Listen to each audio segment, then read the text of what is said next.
ঊনকোটি ত্রিপুরাতে স্থিত একটি ট্যুরিস্ট প্লেস। ঊনকোটি এমন একটা রহস্যময় জায়গা যেটাকে নিয়ে অনেক রহস্যময় কাহিনী জড়িয়ে আছে, যেটা আগরতলা থেকে 92 কিলোমিটার দূরে এবং আমাদের শিলচর শহর থেকে 160 কিলোমিটার দূরে। ঊনকোটি মন্দিরটি রঘুনন্দন পাহাড়ে অবস্থিত।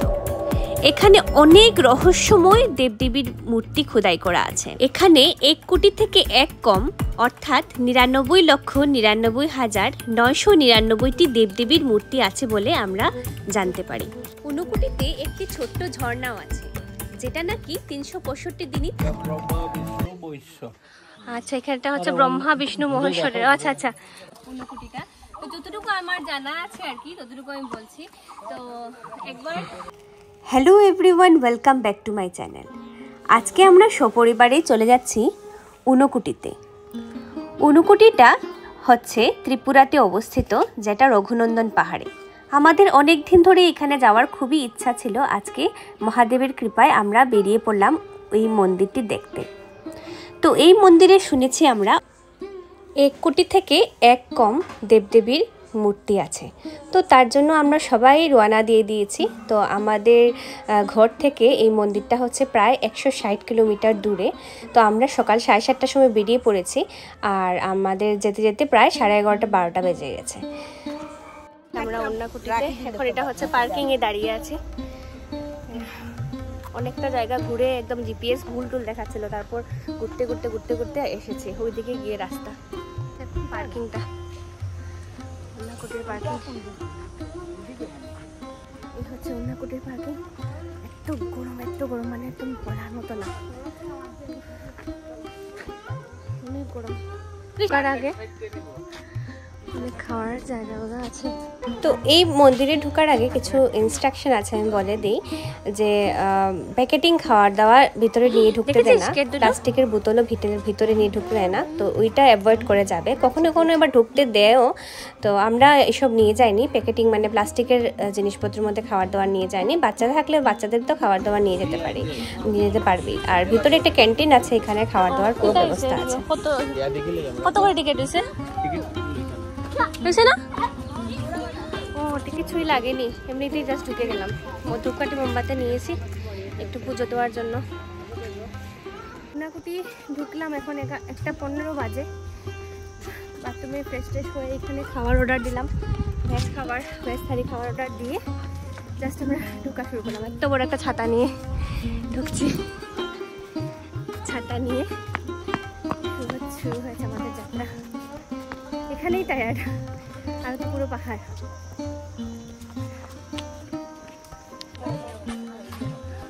এখানে সব ইনস্ট্রাকশন দেওয়া আছে, এগুলা সব ইন ডিটেলসে লেখা আছে সব কিছু।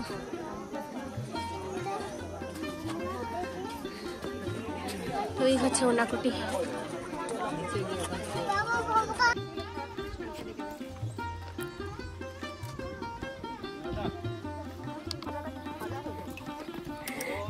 আমরা মা ভাবছেন আমি ওনাকে না করার জন্য বলছি, কিন্তু এত সিঁড়ি উঠতে পারবেন না গো। এই দেখো কতটুকু উঁচুতে যেতে হবে,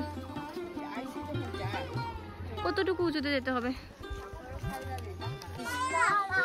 তোমার কোনো ডিউটি নেই, বাচ্চা দেখার ডিউটি। আমরা হচ্ছে হাঁটবো, তুমি বাচ্চা দেখার ডিউটি, ভিডিওর দায়িত্ব আমার। এই দেখো মন্দির, এই যে উপরে শিব, আর এখানে ওরা যেটা দেখাচ্ছে এইদিকে গিয়ে গণেশ। আর এখানে শিবের সাথে পার্বতী আর গঙ্গা আছে। এইদিকে পাথরে খোদিত গণেশ মূর্তি। এটা গণেশ মূর্তি না, এটা শিবের সাথে পার্বতী আর গণেশ আছে। যাও, আমি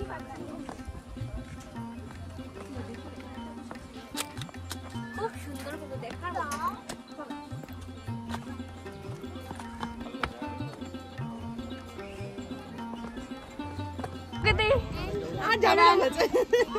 এতটুকুতেই শেষ, এতটুকুতেই শেষ।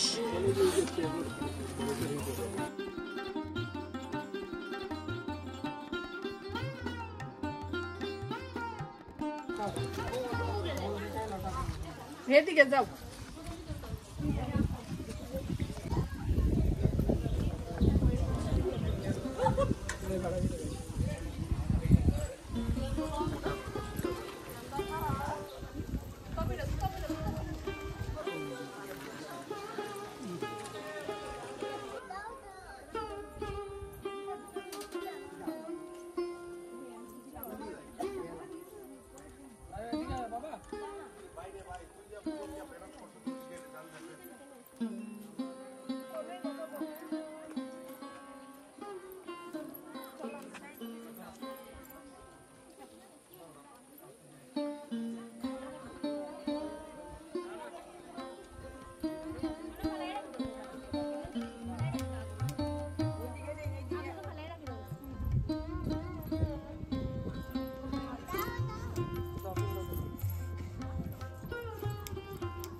ও এখানে শিব ঠাকুর আছেন।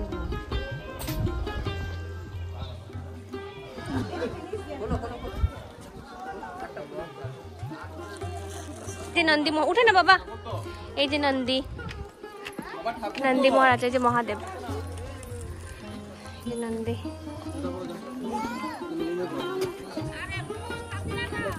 চেষ্টা করে লাভ নাই, রাস্তা মরণ হইব। মার অবস্থা খারাপ হয়ে গেছে পুরো।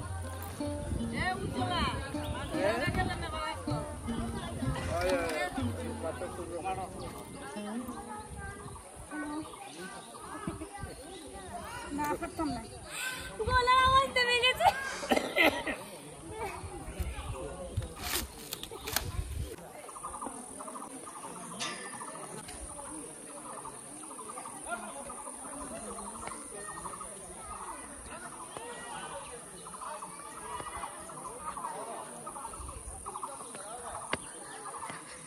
বাপরে এত উঁচু, কিন্তু খুব ভালো লাগছে এখানে এসে।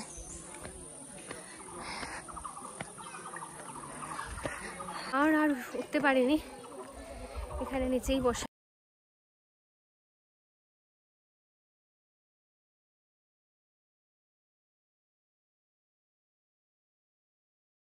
মন্দির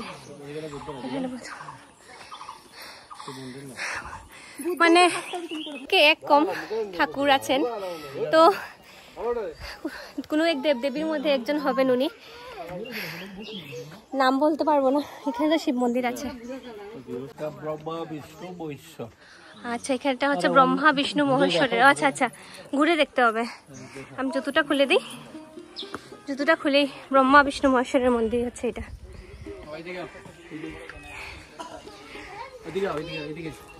হ্যাঁ দেখা যাচ্ছে।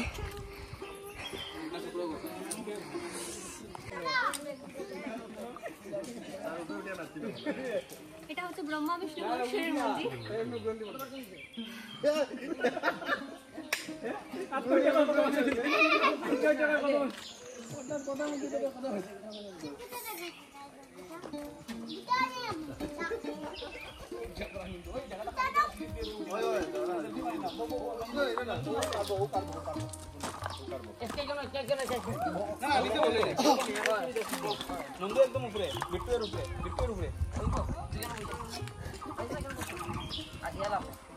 ঊনকোটি তো মন্দির অনেক বড়, তো 99,999 ঠাকুর আছেন। তো আমরা জাস্ট শুরু করলাম, এখনো পুরো কত দূর সত্যি, কিন্তু এখনো পুরো মানে ঘোরা বাকি। এখানে আমরা প্রচন্ড টায়ার্ড, মা ওদেরকে নিচে রেখে এসেছি। তো এখানে যেটা অনেক অলৌকিক বলতে গেলে এই জায়গাটা, ঊনকোটিটা। তো যতটুকু আমার জানা আছে আর কি ততটুকু আমি বলছি। তো একবার শিব বাবা, শিব ঠাকুর 1 কোটি ঠাকুরদেরকে নিয়ে যাচ্ছিলেন। কোথায় যাচ্ছিলেন ভুলে গেছি। বারাণসী। হ্যাঁ, বারাণসী যাচ্ছিলেন। তো রাত সন্ধ্যা হয়ে গেছিল, মানে সূর্য নেমে গেছিল আর কি। তারপর ওনারা এখানে স্টে করেছিলেন রাত্রেবেলা। তারপর ভোরবেলা যাওয়ার কথা ছিল ওনাদের, কিন্তু অন্যান্য ঠাকুর একদম ঘুমে মগ্ন ছিলেন। আর শিব ঠাকুর একদম রাগ করে ওই সবাইকে শাপ দিয়ে দিয়েছেন যে তোমরা সবাই 1 কোটি থেকে 1 কম ঠাকুরদেরকে, উনি ছাড়া আর কি, উনি নিয়ে 1 কোটি সবাইকে শ্রাপ দিয়েছিলেন তোমরা এখানেই পাথর হয়ে থাকবে। তো ওটাই হচ্ছে এখানের মেইন স্টোরি। আমি ভালো করে একটু জেনে তোমাদেরকে বলবো। তো যতটুকু জানা ছিল ততটুকু বললাম। এটার আরেকটা স্টোরি আছে। আরেকটা স্টোরি বলতে একজন কারিগর, মানে মা দুর্গাকে তুষ্ট করার জন্য আর কি এতজন ঠাকুর উনি তৈরি করেছেন, মানে পাথর দিয়ে খোদাই করে বানিয়েছেন। এটা হচ্ছে আরেকটা স্টোরি। এক রাত্রে বলেছিলেন উনি 1 কোটি বানাবেন, কিন্তু পারেননি। 1 কোটি মানে মা দুর্গাকে তুষ্ট করার জন্য আর কি। তো 1 কোটি ঠাকুরকে বানানোর কথা বলেছিলেন আর কি। তো উনি পারেননি, উনি 1 কোটি থেকে 1 কম ঠাকুর মানে এখানে খোদাই করে বানিয়েছেন। তো দুটো স্টোরির মধ্যে কোনটা সত্যি কোনটা মিথ্যা জানি না, কিন্তু অনেক অলৌকিক ঘটনা আছে। সত্যি এখানে এই জায়গাটা সত্যি মানে একদমই অলৌকিক। অনেকজন ঠাকুর আছেন, আমি সবের নাম, প্রত্যেকের নাম জানি না, যেহেতু 1 কোটি থেকে 1 কম ঠাকুর মানে অনেক ঠাকুর। উনি হচ্ছেন নন্দী মহারাজ, দেখলেই বোঝা যাচ্ছে। আর এই হচ্ছেন অন্যান্য ঠাকুর। এই হচ্ছে গণেশ ঠাকুর।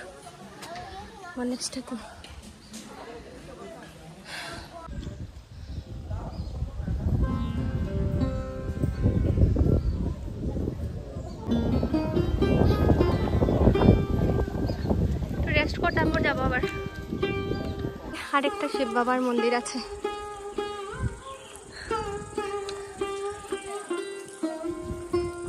চলো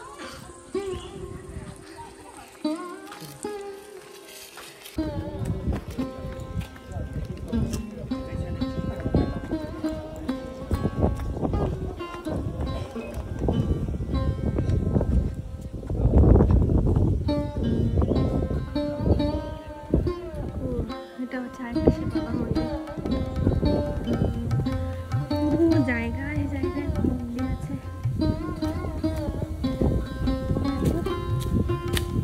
আরেকটা রাস্তা।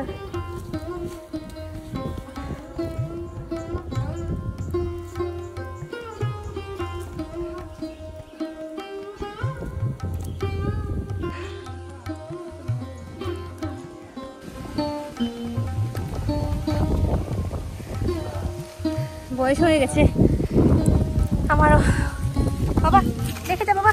বাবা দেখে যা, ধরো ওকে ধরো। এতটা উপরে উঠেছিলাম, এখন নামছি আবার। আসো, এখানে হচ্ছে আরো ঠাকুর।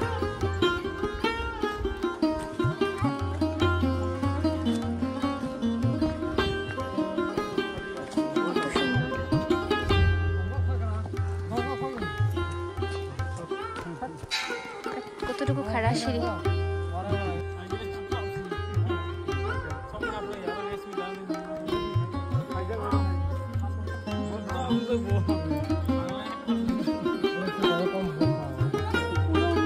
এখান থেকে দেখা যাচ্ছে, আরো ওইদিকে আরো পাহাড় আছে।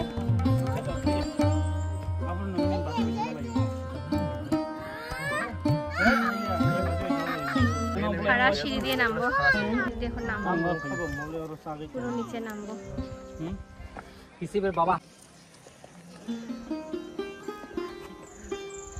পুরো খাড়া সিঁড়ি। দেখো আমার জন্য নামছে না, ভিডিওর জন্য দাঁড়িয়েছি, এখানে দাঁড়িয়ে আছে।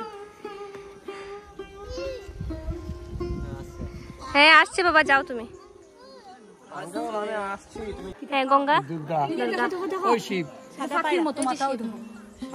না এটা পায়রা।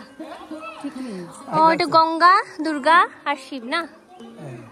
আচ্ছা, দর্শন করলাম, কিন্তু এত ঠাকুর তো দর্শন করা সম্ভব হয়নি, কারণ অনেক বড় এলাকা নিয়ে মন্দির, অনেক বড় এলাকা নিয়ে। তো যতটুকু পারলাম আমরা দর্শন করলাম, আর সাথে তো এইজেড লোকও আছে আর বাচ্চারাও আছে। এইদিকে হচ্ছে গণেশ মন্দির, এই সাইডে তো শিব মন্দির।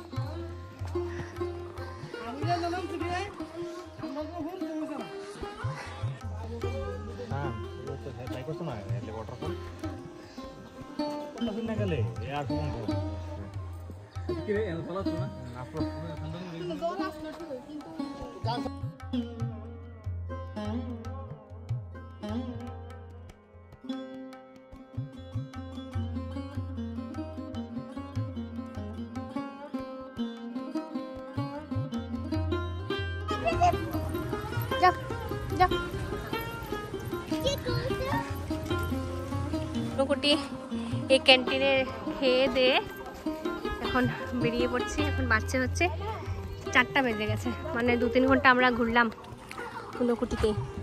আসো এখন মজাই লেগেছে, ঘুরে না খুব মজা লেগেছে।